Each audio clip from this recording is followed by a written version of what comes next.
Well, I am Grace, I'm Amelia. and we are a part of the audience engagement team here at Piedmont Shakes.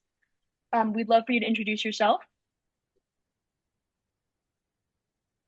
Absolutely. Hi, my name is Frank Griffin, and I'm the Dazzle for Piedmont Shakespeare Company. Um, I also work for the University of North Carolina, Greensboro for the IDEAS program, so interpreting deaf ed and advocacy program. So that's who I am. Awesome, Good. great. Yeah. So we saw that you have a master's in sign language education, and we were wondering if you could expand on how you came to direct artistic sign language for theater. Absolutely. So I do have a master's in teaching American Sign Language, and I've been involved in teaching ASL and deaf culture, and deaf literature. I want to say for about 15 years, I've been doing that. Um, and I have also always loved theater. So part of my work at UNCG, we have a collaboration with Studio One. And every Yes. year, typically in the fall, we have a shadow interpreted performance with Studio One. And that effort has been going on, I want to say, since perhaps 2016. And a shadowed performance allows us to see the characters on the stage, and each of those characters has their own interpreter moving on the stage Oh, okay. with them. And it's a really fun thing to do. So, a little bit different than what we're doing for Hamlet. We're doing platform interpreting, which means we will have a team of interpreters set in a particular space by the stage to interpret. But my work with theater, I've been doing theater really since college, and this is such a great opportunity to continue that interest. And I get connected to Piedmont Shakes through Amy Ruth McGraw, who is one of my friends and also will be one of the interpreters for the performance. Her husband is both the stage manager and the executive director of Piedmont Shakes. And they were really enthusiastic about having an ASL performance for one of the shows. So, and obviously that show this year is Hamlet. So she asked me to be involved, and of course I said no. Ha ha ha. Of course, Shakespearean dialogue is very different from modern day language. And how would you say this affects interpreting American Sign Language? Are there words or phrases that become lost in translation when interpreted? Oh, wow, it's a hot mess. No, no, no. No, not a hot mess. So I will say absolutely, you are correct. There are some things that sometimes will get lost in translation because of the language that's involved. And I think I could give you an example. There's a scene where Hamlet is talking to Rosencrantz and Guildenstern about Lady Luck. But there's this sort of hidden meaning there about sort of talking about part of the body and then also talking about it's a play on words. And in American Sign Language, we get a little stuck in that moment because either we can show the play on words, um, but then we very easily lose the direct meaning of the phrase, right? So we can either talk about the meaning behind the meaning, or we can talk about the literal meaning. And so the artistic goal, obviously, of Shakespeare might get lost in that moment. But I have such a good team of interpreters. And for the most part, we are trying to get both the play on words and the meaning of the text. But there are some situations where it is so abstract or so far from the literal meaning that we really have to make a choice in that moment. And we are either going to play on the words or we're going to make a choice to make the story clear in that moment. And so when we want the people to follow the story, we're going to go for the story. There are parts Gotcha. where we are able to show both perhaps the English language and the ASL. So that famous speech, to be or not to be, in that line, that's such a famous line in English. And so the signer for that part is going to do both the English and the ASL in that moment to show that famous quote. And that's sort of an artistic choice that we're making in that moment, and we are making those kinds of choices as we go. But as you say, there are some things that are going to get lost in translation, and that's kind of the way that it is. The goal always is for the deaf audience to appreciate the story and follow the story of what's happening. Um, and then understand the interaction between the characters, and the team is really doing a great job with that. Branching off from that, also, what would you say like the difference between interpreting and translating for just like a normal like a speech that someone was to be given or or a theatrical performance? Like what would be the differences in between that and how you sign it?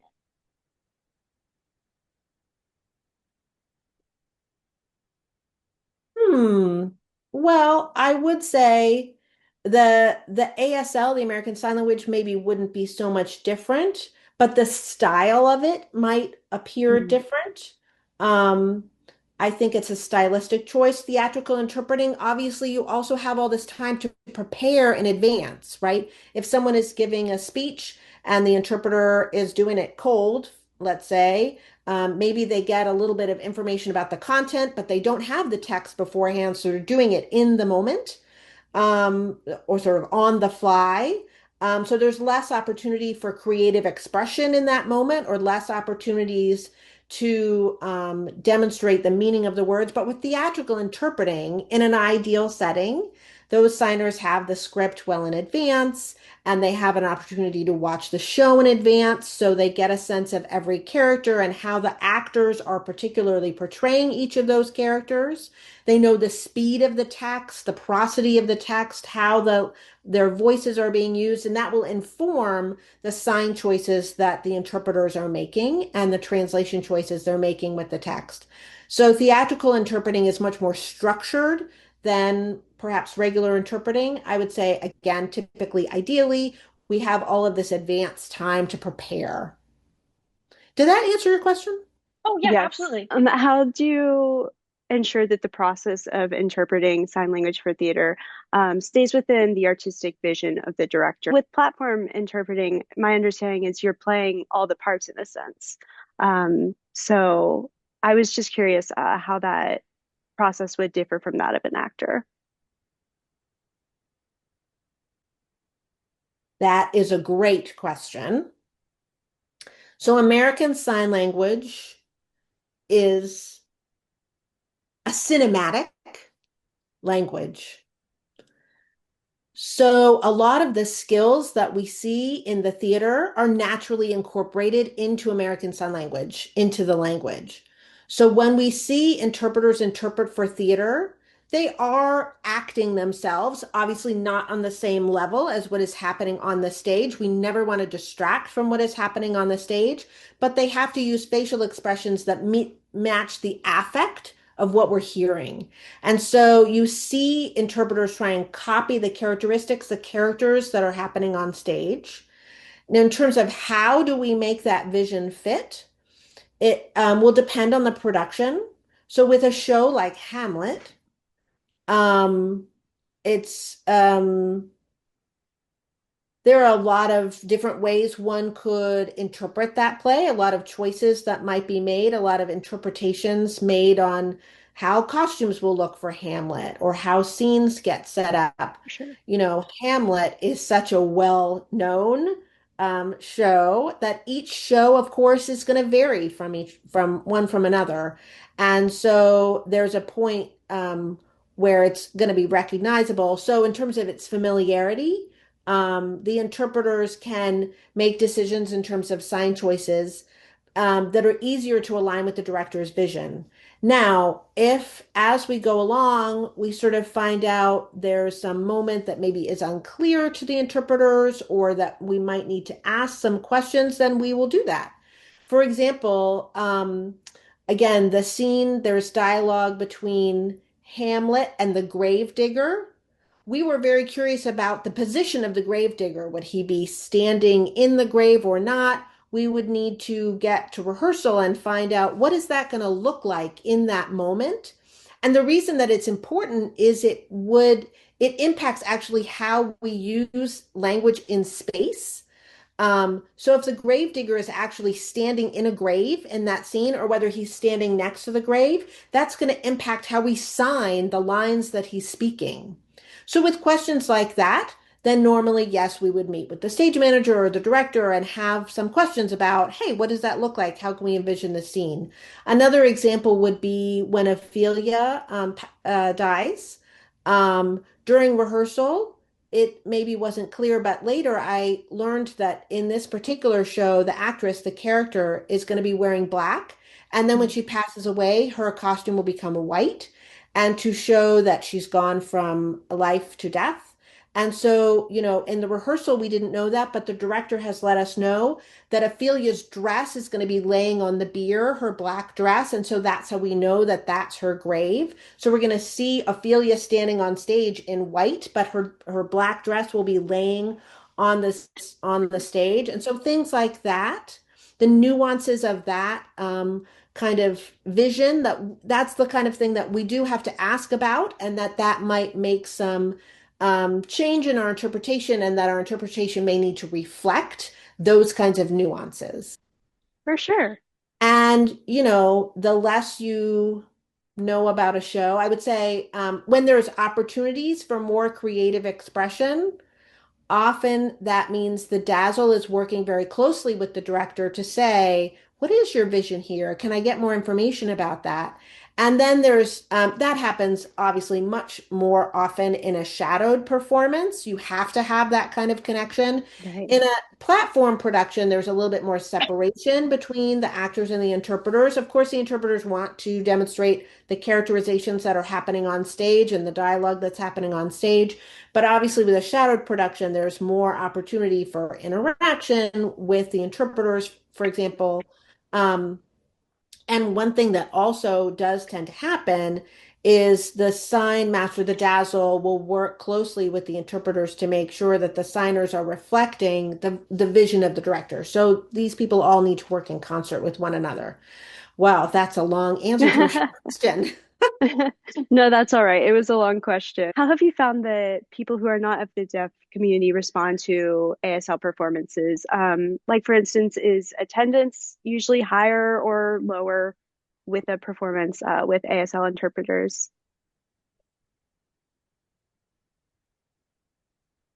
So one thing I would say that's wonderful about theater and the artistic community is that often we see people are very open-minded and very enthusiastic to see different communities enjoy the arts. And so I have seen hearing people really be very interested in interpreting, and want to know more information about that. Like, how does that work? How long did you practice every week with the actors? What do you do? Like, people generally are very curious about how interpreters work when they see them at a show. Every once in a while, we'll get some hearing people who say, "Oh, it was so distracting."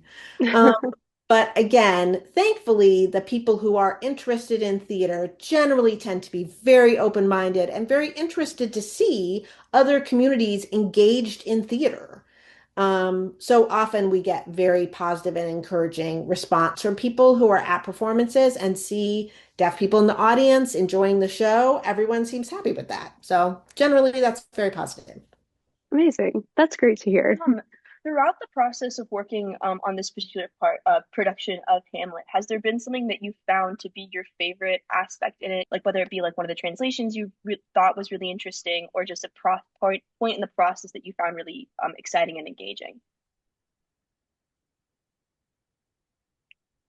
So I think those famous monologues from Ophelia and Hamlet, those two pieces, working on those has been really interesting. So my daughter, this is obviously personal, but my daughter will be interpreting for Ophelia and has been working through that translation.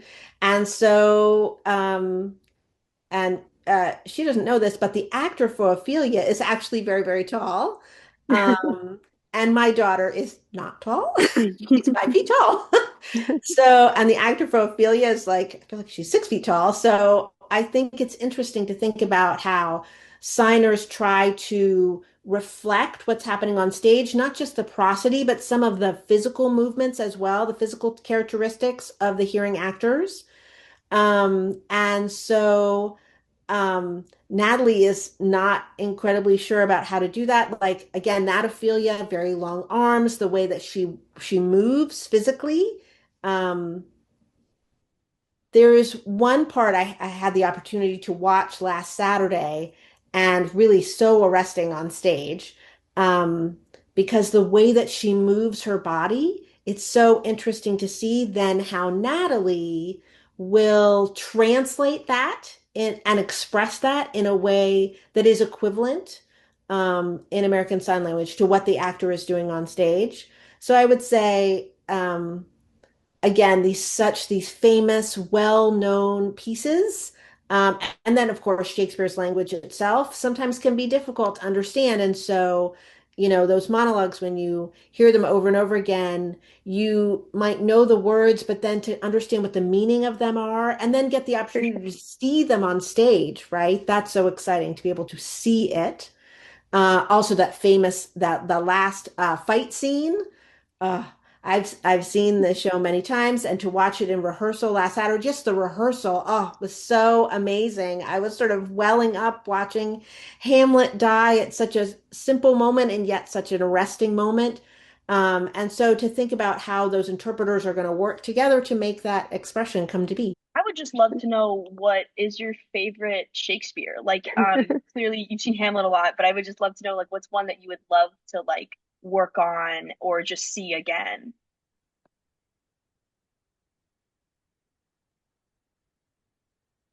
Romeo and Juliet. um, and Midsummer Night's Dream, Oh, I would those are say, are two that the Romeo and Juliet, the reason I would say that one is the deaf community in general finds Shakespeare not particularly accessible, right? Again, because of the language. yeah. Um, but Romeo and Juliet is so famous, so well known. The story is very, very well known that I think that it can become very accessible to the deaf community. And so I would love to see a production of that. Um, I know that now, having seen this, it's more accessible to me. And then Midsummer Night's Dream, just a personal preference. I just like that play. Our final question is, what else can we do, we as a whole, do to make theater more accessible to the deaf community?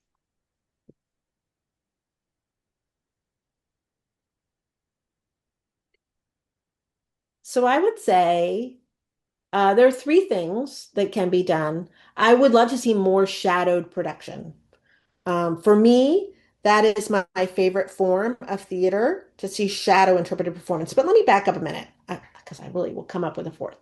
Bilingual productions. That really is my favorite. So when you Mm, have both deaf and hearing actors on stage, that is most accessible. Those people working together to make an accessible production. There are very few bilingual productions that happen, or bilingual companies that work together, or plays that are written for bilingual casts. And then shadowing is also, I think, an accessible way to have, again, if you have deaf actors or hearing actors with deaf signers. So that I always enjoy seeing signing on stage. So again, at Studio One, they've really built a community who is aware that in that area that that is the thing that they do, and so people in this area know, oh, in the fall, I'm going to go see a shadow interpreted play at Studio One, and people really look forward to that. So I would love to have more opportunities for shadow interpreted productions for various companies to embrace that, not just Studio One. So I don't know if Piedmont Shakes would be interested in doing that, but I float that idea. That'd be really cool. that And would just be really obviously more awesome. interpreted theater. It's nice that Hamlet has chosen to interpret their production. I would say finally, and this is not the best way, but also captioning at theater is an Mm, option for deaf audiences, live captioning.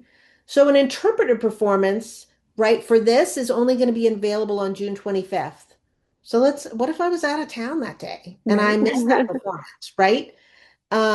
And so if there was an alternative, more options. So captioning is an alternative that does make things accessible. Now, I will say I don't necessarily push for captioning because it makes an assumption that the person watching the play is very comfortable with reading English. And some people Mm. Yeah. prefer to watch the stage, right? But if captioning allows a broader audience to experience the theater, then I will always advocate for that, for all manner of accessibility. But in order, bilingual theater, I'd love to see more of that. Shadowing would be second, platform interpreting would be third, and captioning would be fourth. Um, and then in terms of advocating for things behind the scenes, um, I would really love to see more exposure of those interpreted or accessible performances that don't involve English, that don't involve captioning. Well, Yeah. that's all incredible. I think that's everything Yeah, we have. totally. Thank you so much for giving us Yes. your time and talking with us today. This has been super interesting. Yes. I would just say as a side note, Studio One, again, we're doing puffs in the fall. That's the show for the Yes. Yes. fall. Yes. So just put that out there. We have an Yes. intern who is who works with Studio One and has been a part of some of the shadow productions there, and she was telling us all about it.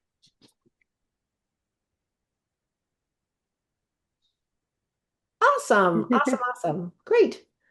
Great. Hope to see you at Hamlet. Yes. Yeah. See you there. Thank you so Yes. much. Thank you so much.